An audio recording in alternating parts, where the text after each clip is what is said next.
നമസ്കാരം. പാഠപുസ്തകങ്ങൾ മാറുന്നു. 2, 4, 6, 8, 10 സ്റ്റാൻഡേർഡുകളിലെ പാഠപുസ്തകങ്ങളാണ് ഈ അധ്യയന വർഷം മാറുന്നത്. പുതിയ പാഠ്യപദ്ധതിക്ക് അനുസരിച്ചുള്ള പുതിയ പാഠഭാഗങ്ങളായിരിക്കും പുതിയ പുസ്തകങ്ങൾ ഉൾപ്പെടുത്തിയിട്ടുണ്ടായിരിക്കുക.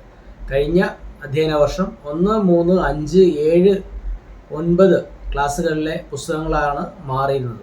മാറിയ പുസ്തകങ്ങൾ പരിശോധിക്കുമ്പോൾ മനസ്സിലാവുന്നത് നിലവാരമുള്ള പുതിയ രീതിയിലുള്ള പാഠങ്ങളാണ് ഉൾപ്പെടുത്തിയിട്ടുള്ളത്. സ്വാഭാവികമായിട്ടും ഇപ്പോൾ മാറി വരുന്ന പുസ്തകങ്ങളിലും അതുതന്നെ ആയിരിക്കും.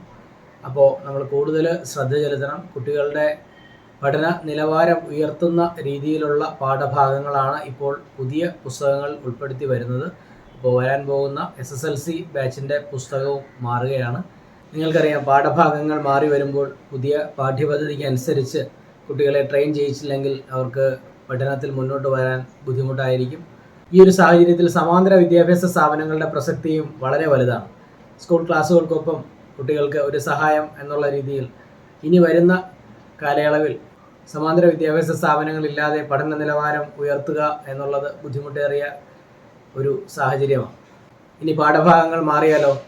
കൃത്യമായി അത് പറഞ്ഞു കൊടുക്കാൻ പ്രാപ്തരായ അധ്യാപകരെ വേണം. പുതിയ പാഠ്യപദ്ധതികൾ പറഞ്ഞ് പഠിപ്പിച്ച് പരിശീലനം ലഭിച്ച അധ്യാപകർക്ക് മാത്രമേ അത്തരത്തിൽ ക്ലാസ്സുകൾ കൊടുക്കാൻ പറ്റുള്ളൂ. ഞങ്ങൾ കൃത്യമായി ശ്രദ്ധിക്കാറുണ്ട് ഞങ്ങളുടെ ഓരോ അധ്യാപകരെയും സെലക്ട് ചെയ്യുന്നതിൽ. പുതിയ പാഠ്യപദ്ധതികൾക്കനുസരിച്ച് കുട്ടികൾക്ക് ക്ലാസ് കൊടുക്കാൻ കഴിയുന്ന അധ്യാപകരെ മാത്രമാണ് ഞങ്ങൾ എല്ലാ വർഷവും സെലക്ട് ചെയ്യുന്നത്. കഴിഞ്ഞ വർഷം പുതിയ പാഠഭാഗങ്ങൾ വന്നിട്ടും കുട്ടികളെ നല്ല രീതിയിൽ ട്രെയിൻ ചെയ്യാൻ ഞങ്ങൾക്ക് കഴിഞ്ഞിട്ടുണ്ട്. മാറി വരുന്ന പാഠപുസ്തകങ്ങൾ കുട്ടികൾക്ക് പഠിക്കാൻ എളുപ്പമാകുന്ന രീതിയിലുള്ള വ്യത്യസ്തമായ പഠന രീതികൾ ഞങ്ങൾ അവലംബിക്കുന്നുണ്ട്. എല്ലാവർക്കും നല്ലൊരു അധ്യയന വർഷം ആശംസിക്കുന്നു. Thank you.